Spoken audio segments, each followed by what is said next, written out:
5வது டெஸ்ட் போட்டியில் ரோஹித் சர்மா கேப்டனாக செயல்பட மாட்டார் என கம்பீர் தெரிவித்திருப்பதாக தகவல் வெளியாகியுள்ளது. 4வது டெஸ்ட் போட்டியில் இந்தியா மற்றும் ஆஸ்திரேலியா ஆகிய அணிகளுக்கு வெற்றி வாய்ப்பு மாறி மாறி இருந்து வந்தது. இந்நிலையில் 5வது நாளின் கடைசி செஷனில் இந்தியா 3 விக்கெட்டுகளுக்கு 112 ரன்கள் என்ற நிலையில் விளையாட ஆரம்பித்தது. ரிஷப் பந்த், யாஷஸ்வி ஜெய்ஷ்வால் ஆகியோர் களத்தில் இருந்ததால் ஆட்டம் எப்படியும் டிராதான் ஆகும் என கருத்தப்பட்டது.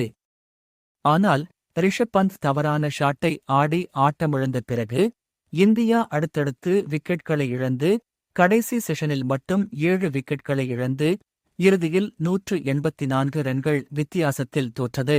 இப்படி ஒரு செஷனில் 7 விக்கெட்களை இழந்து இந்தியா தோற்றது தலைமை பயிற்சியாளர் கௌதம் கம்பீரை கடும் கோபத்தில் ஆழ்த்தியதாக தகவல் வெளியாகியுள்ளது. இப்போட்டி முடிந்த பிறகு பிசிசிஐ நிர்வாகிகளுடன் ஆலோசனை மேற்கொண்ட கௌதம் கம்பீர் அதன் பிறகு இந்திய வீரர்கள் மத்தியில் உரையாற்றியிருக்கிறார்.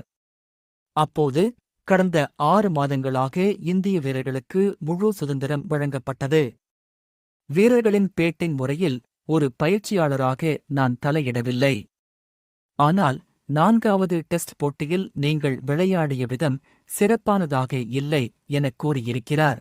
மேலும் பேசிய கம்பீர், இனி எந்த வீரருக்கும் சுதந்திரம் கிடையாது. அனைத்து வீரர்களையும் ஒன்றாகத்தான் நடத்துவேன். 5வது டெஸ்ட் போட்டியில் நான் நினைப்பது மட்டும்தான் நடக்க வேண்டும். அனைத்து முடிவுகளையும் நான் தான் எடுப்பேன். 5வது டெஸ்டில் கட்டாயம் வெற்றி வேண்டும். அதற்காக கடுமையாக பயிற்சி மேற்கொள்ள வேண்டும். எந்த வீரர் இப்படி பயிற்சி செய்ய வேண்டும் என்பதை நான் கூறுவேன். அணியில் ஆடும் 11 பேரையும் நான் தான் தீர்மானிப்பேன். இது பிசிசிஐயின் முடிவு. அனைவரும் ஒத்துழைப்பு கொடுக்க வேண்டும் என தெரிவித்தார். ஆஸ்திரேலிய அணிக்கு எதிரான 5வது டெஸ்டில் இந்தியா வென்றால் மட்டுமே உலக டெஸ்ட் சாம்பியன்ஷிப் ஃபைனல் வாய்ப்பு மறைமுகமாக இருக்கும். அதாவது ஆஸ்திரேலிய அணி 5வது டெஸ்டில் தோற்று பிறகு இலங்கைக்கு எதிரான 2 டெஸ்ட்களிலும் ஆஸ்திரேலிய அணி தோற்றால் மட்டுமே இந்தியாவுக்கு ஃபைனல் வாய்ப்பு இருக்கும்.